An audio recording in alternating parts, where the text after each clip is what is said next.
So we watched the AP daily video for sine. And again, that's there. I've actually assigned it to you on AP Classroom, so if you want to go back and watch it one more time to see those animations, because that was really cool how the graph was created with vertical displacement. It's assigned to you so you can watch it.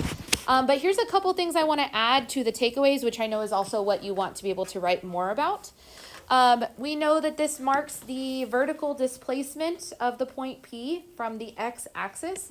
Some things I really want to point out here, because it comes into play later on in this course, is that the input value, the domain, is all real numbers, and it represents angle measurements. So when we're working with the sine function, especially the sine function on a graph, our input values or our x values are representing the angles that we're using. And if you notice, we're going to start using coordinate grids that are marked not with simples 1s, 2s, and 3s, but are multiples of pi over 6 or pi over 4 or pi over 8. Those are angle measurements in radians.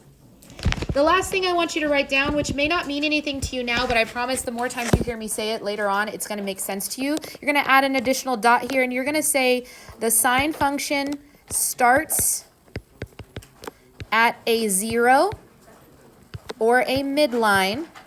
These words don't mean anything to, well, 0 means something to you. Midline, I'm going to teach you later.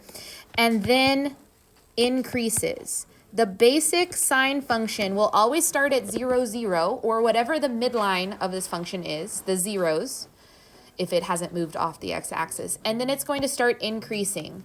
So we can see that then the period of this function, that 2 pi radians, is when we start at 0 and start to increase, and it takes me a full 2 pi radian before I would start to repeat this shape.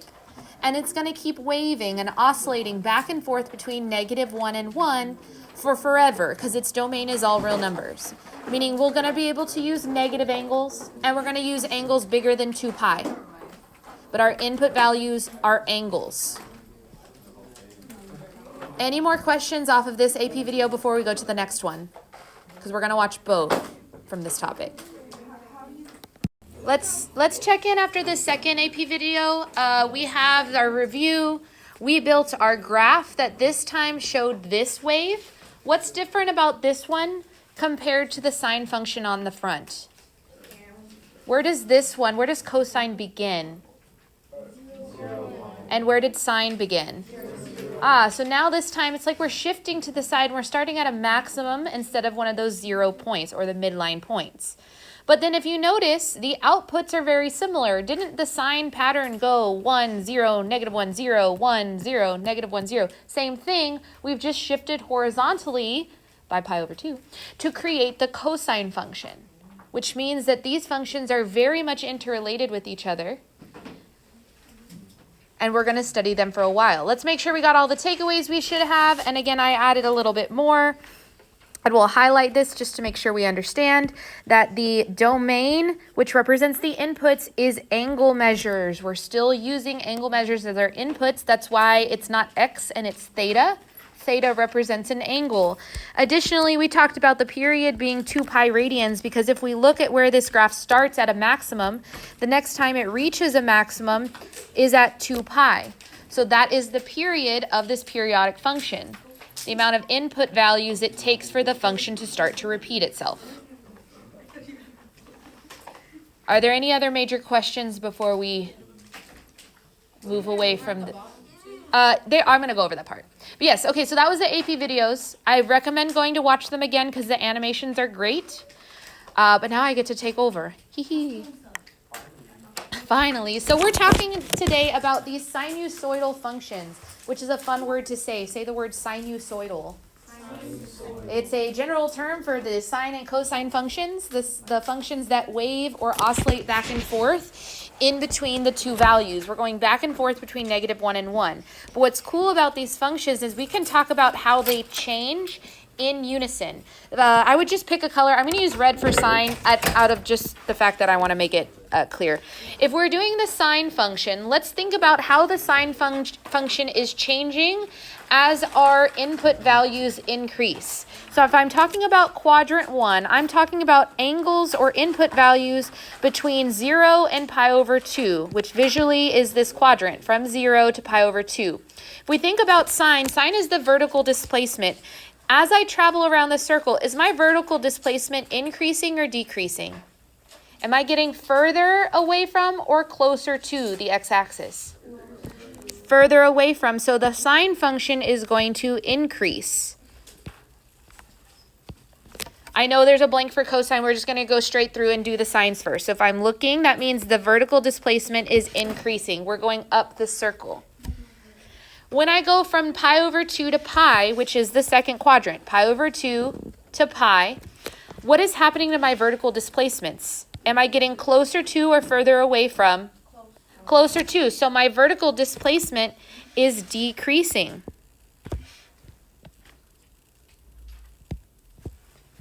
I missed a letter. Decreases. We are decreasing. Okay, here's where it gets weird because our vertical displacement now when we go underneath the x-axis is negative. We're still going further away from it, but since that number is going to be a larger absolute valued negative number, we are actually still decreasing in the third quadrant because that number that represents the vertical displacement is getting smaller. A negative number that is a larger absolute value is smaller. Then when we turn the corner in quadrant 4 and go from pi over 3 pi over 2 to 2 pi, what is the vertical displacement doing? Increasing. Because the number would be getting more positive. It would be increasing, getting closer to 0. That's what that is what sine is doing. Let's check in on cosine. Let's see what cosine is doing around our unit circle.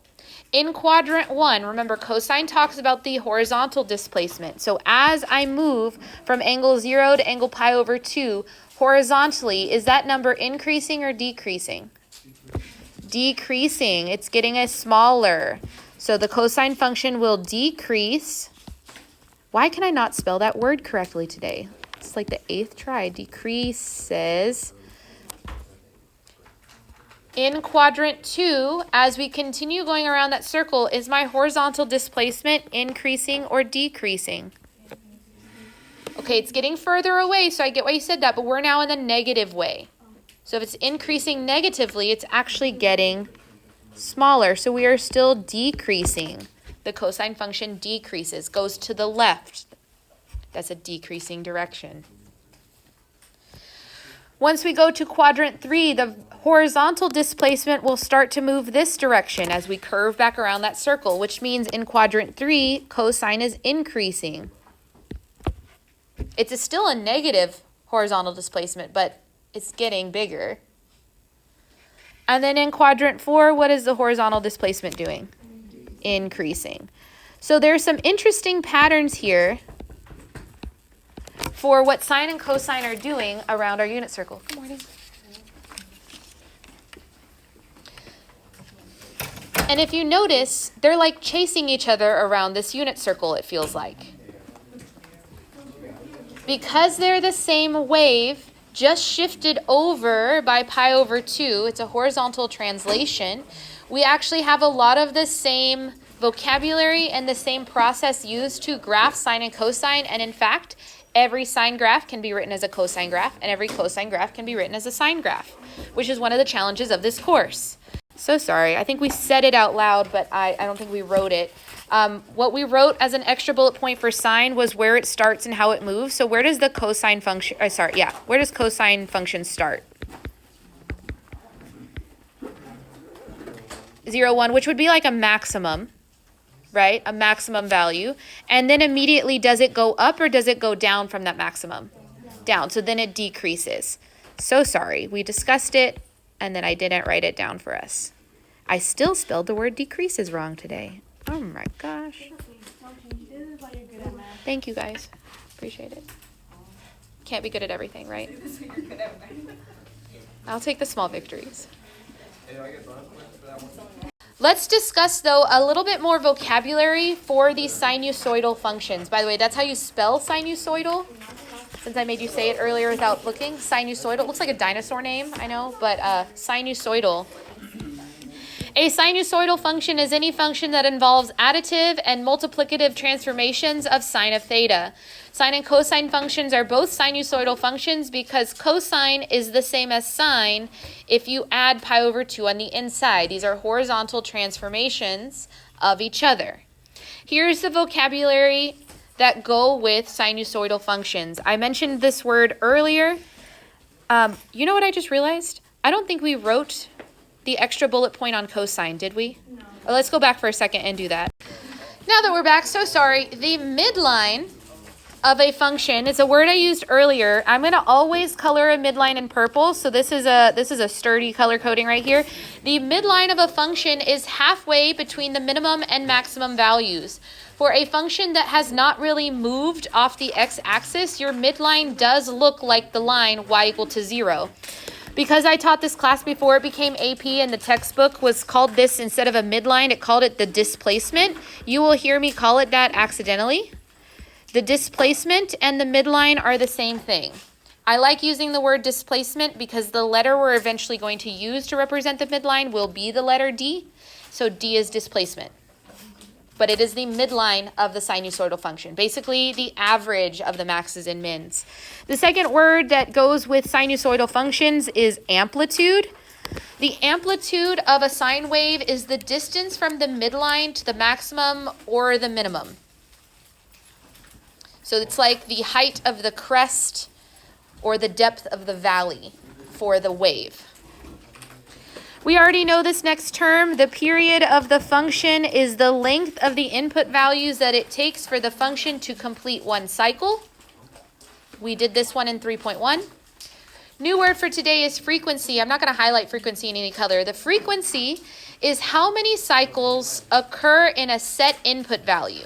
This is when you think about frequency of something, you would say, this rotates 3 times per hour. That is a frequency because you're telling me how many times in a set amount of time or a set input value.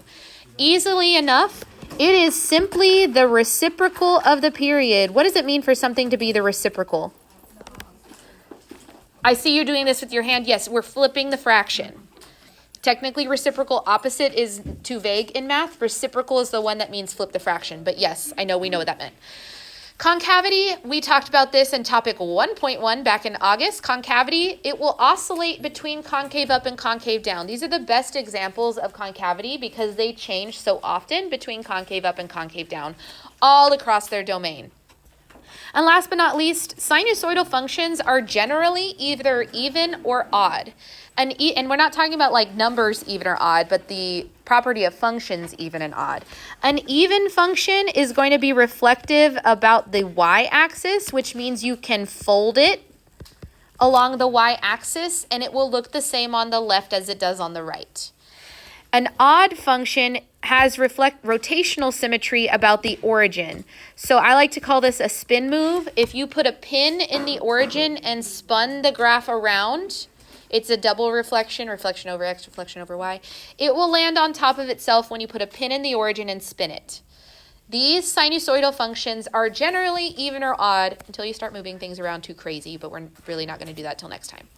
Okay, let's look at these properties, the midline amplitude, period, frequency, and it's even or odd. We'll also talk concavity, but we won't color code it because we've done this before.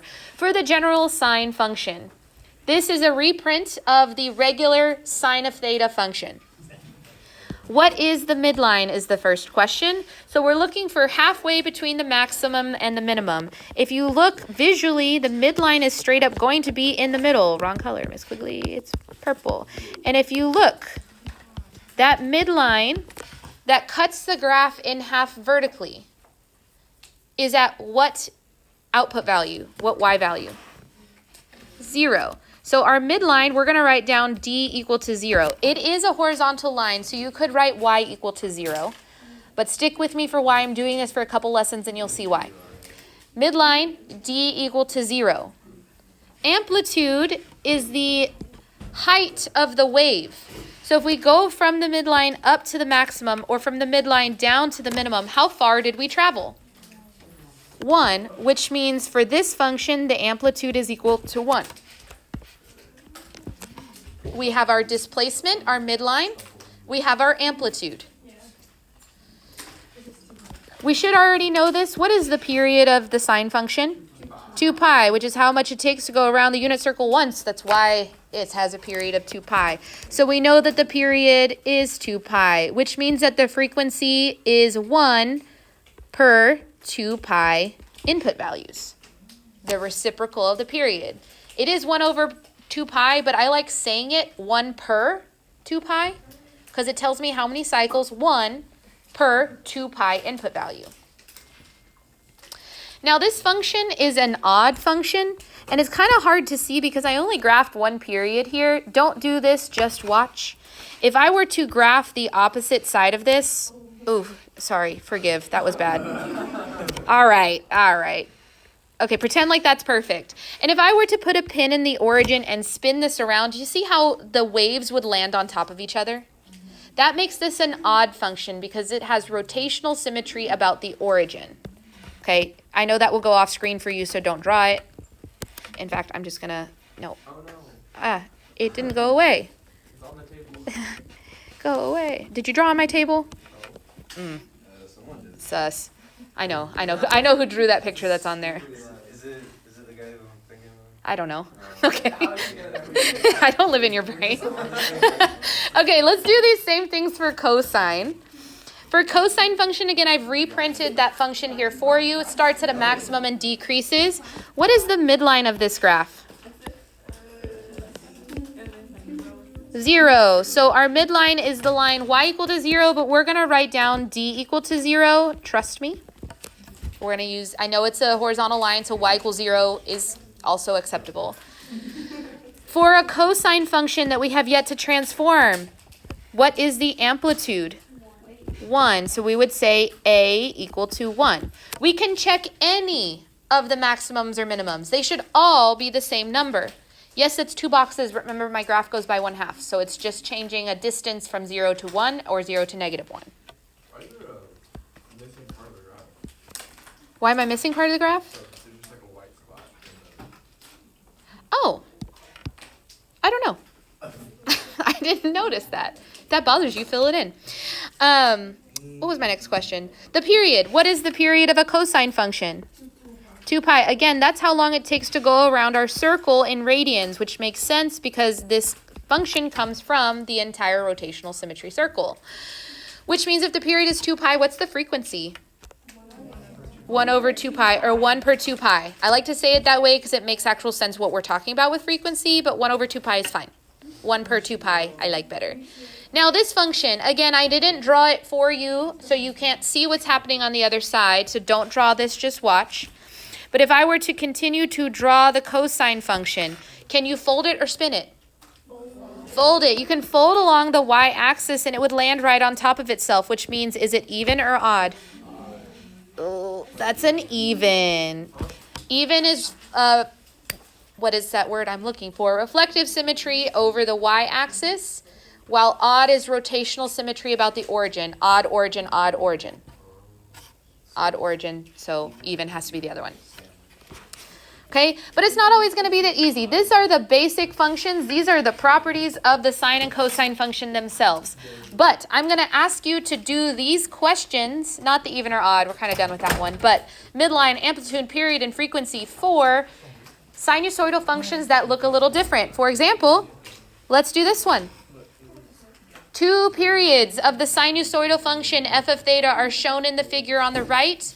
Find the period, frequency, amplitude, and midline for this graph. It's easiest to start with the midline, in my opinion. I know it's written in a different order. Honestly, you can do whatever order you want.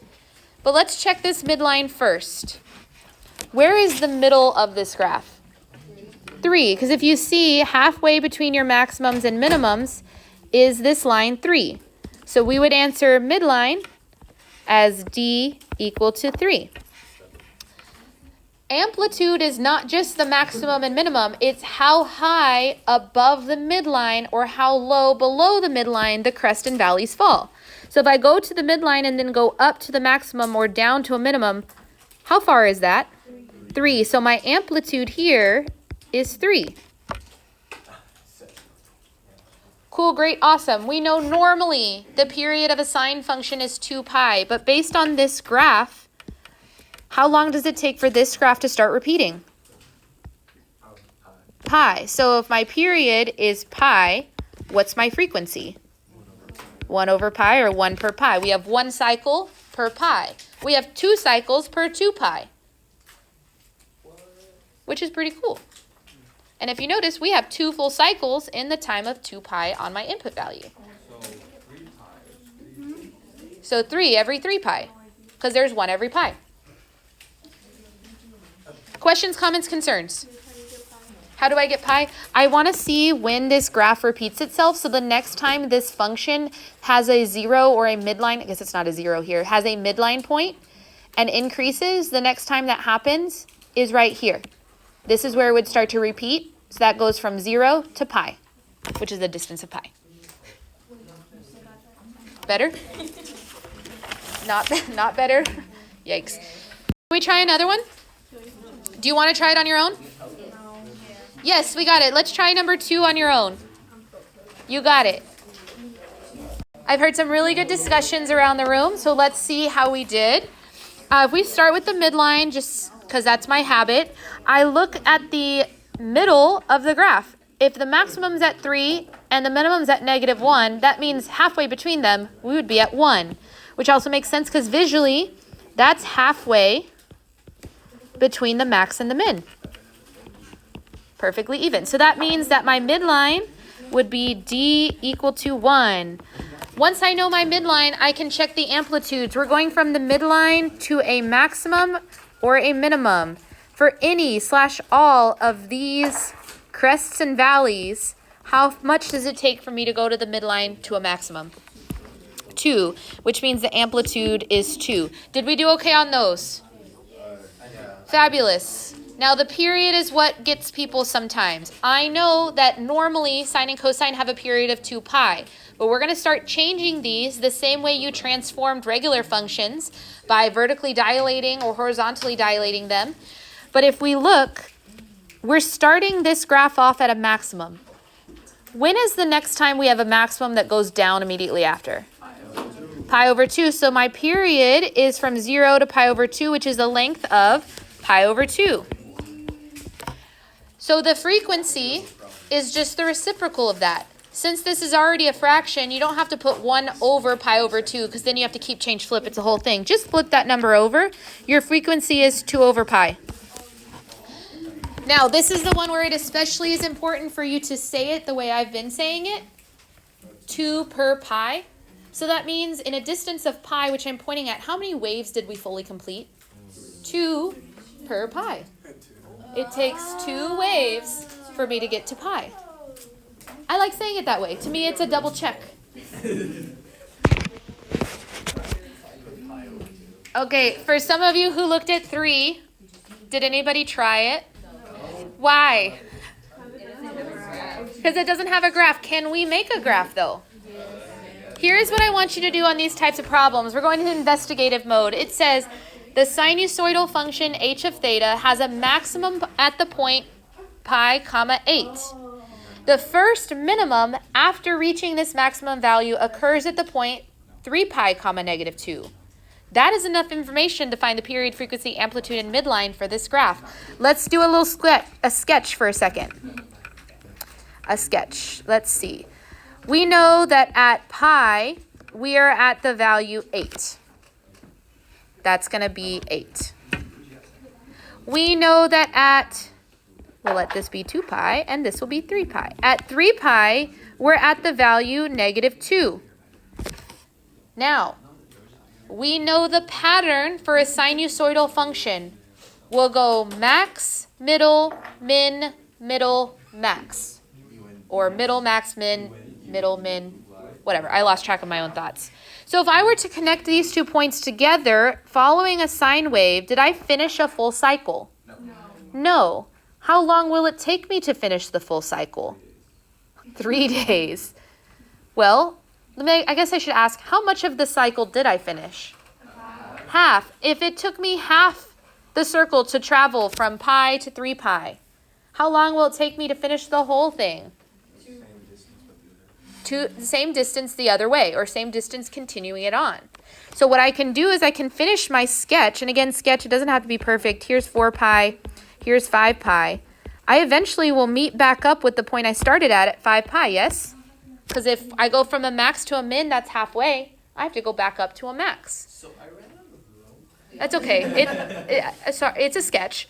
So this time we'll actually answer the period first. What's the period of this function? If we started at pi, and the next time our pattern got us up there to 8 was at 5 pi, how long did that take? 4 pi. Which means immediately that the frequency is what?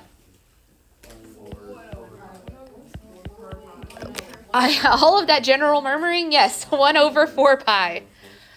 Great. Also, since I now have my visual of the graph, I know that the midline is halfway between 8 and negative 2. What number is halfway between 8 and negative 2? If you're like, wait, that feels like actual math. We're going to find the average. If we average things together, you add them and divide by 2. 8 plus negative 2 is 6. 6 divided by 2 is 3. So my midline is at 3.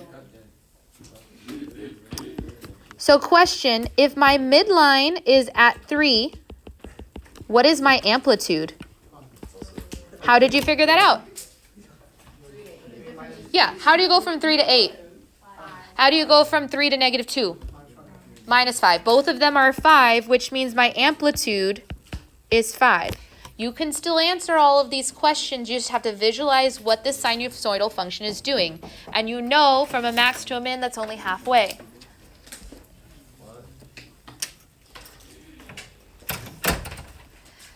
Now guess which question is back? No. Not the clock. I remember this one. Great. We remember it, yes? Yeah. Is it the same kind of easy? It is, but now we're going to introduce the middle section of FRQ3 that I did not, well, the beginnings. This is like training wheels start to the middle part of FRQ3. It'll take us a few class periods to fully get there, but let's review our brain here, and I'm going to use a specific color coding on purpose. It says the figure shows a large clock mounted to the wall. The clock has an 8-inch long moving minute hand. What color did I just color that? What have we been coloring pink this whole time? Because that's how high we're going to go from the midline to the maximum of our clock, yes? This is the midline. Amplitude. Boop. The center of the clock is 120 inches directly above the floor. Guess what color I just colored that? Which means that it is representing our what? Midline. The other information it gives me here is that at time t equal to 0 minutes, the clock was up at the top and the clock's broken, unlike my clock, which I fixed. Holler. The next time it goes back up to the 12 is at time 30, which means what is the period of this function? 30. Look at all this stuff we already know. As the minute hand moves, the distance between the end point of the minute hand and the floor periodically increases and decreases. Oh, so we're talking like the vertical displacement is increasing and decreasing. What kind of function does vertical displacement? Sine. We are actually modeling a sinusoidal wave. In fact, well, it could be sine or cosine. I get ahead of myself. We already did part A for this in topic 3.1, but let's see if we remember. And in fact, this might get easier because if you notice, the way this is graphed is we should have our displacement or our midline. Oh my gosh, wrong color. We should have our midline happening right here. What number is our midline? Which means the output at both of those points should be 120. That's our midline. We also know that the amplitude, or how much we're traveling up and down, is how much? 8, which means we add 8 to make the top numbers and subtract 8 to make the bottom numbers. This is what we did last time. You just didn't know they were called amplitude and midline. Now the other thing is we need to know how to do the period. What is the period of this function? 30 minutes, which means from start to stop we should spend 30. Don't immediately put 0, 30 because it won't always be this way. It happens to be this way this time. We have to think about how we're starting this actual problem. Where is the minute hand starting? Wait, like where is it pointing, up or down? Up. So when we model this, we need our starting point to also be up, to be a maximum. So for this one, we are putting 0 on the coordinate point F, which means the coordinate point P should be finishing that period, which is 30. It does travel in equal length input value intervals. So if F is 0, P is 30, what's J? 15. If F is 0, J is 15, what's G? 7.5. If J is 15 and P is 30, what's K? 22.5. You're like, oof, adding 7.5 to 15. Yes.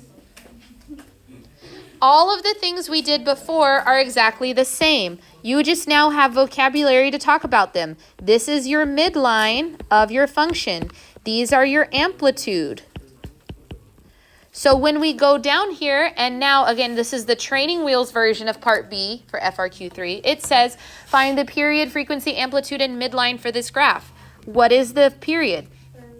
30 seconds. Minutes. Which means what is the frequency? 1 over 30. What is the midline? D equal to 120. And what is the amplitude? Equal to 8. Now we have formal names for all of these things that we learned about in topic 3.1. Question C on actual FRQ3 is the one that asks for you to find a particular, like, look between F and G, and then tell me if it's increasing or concave, all of those things. But I changed the question here. I want you to find 2 intervals for which the graph of H is both decreasing and concave up. So looking at just the parts we know, between which letters is it decreasing and concave up? G. Well, some of that was too much. They have to be at the same time. So where is it decreasing and concave up at the same time? G to J. Everybody highlight G to J. I don't care what color. I'm going to use yellow. We're talking about this type of function right here. We're talking about from G to J. My question for you is there a second interval you see that is decreasing and concave up? Yes? Yes? No. Where? No. It's not late, but after P, you're talking about down here, right? Yes. To actually answer this question, what I need is the 2 intervals, which means the 2 sections of input values where this graph is both decreasing and concave up. So the first one, the one you see on the screen, would be from 7.5 to 15. That's the first interval. That's from G to J. We have to continue this pattern though. So we need an additional set of inputs, an additional interval that represents what you guys told me would also be the same part. If I kept this pattern going, what would be the input value right here? So this is 7.5, 15, 22.5, 30. What would this be? 37.5. And when would it stop? I think I wrote this. 45. So then we have our other interval. Notice, let's make this easier on ourselves. What do you notice about this number and this number? How far apart are they? How far apart are these numbers? So if I asked you for another set of intervals, what would be the next one? 67.5 and boom. It's a period because we're shifting by one period to repeat the shape. Whoa, cool. Look at the language we know now about sinusoidal functions. Proud of you.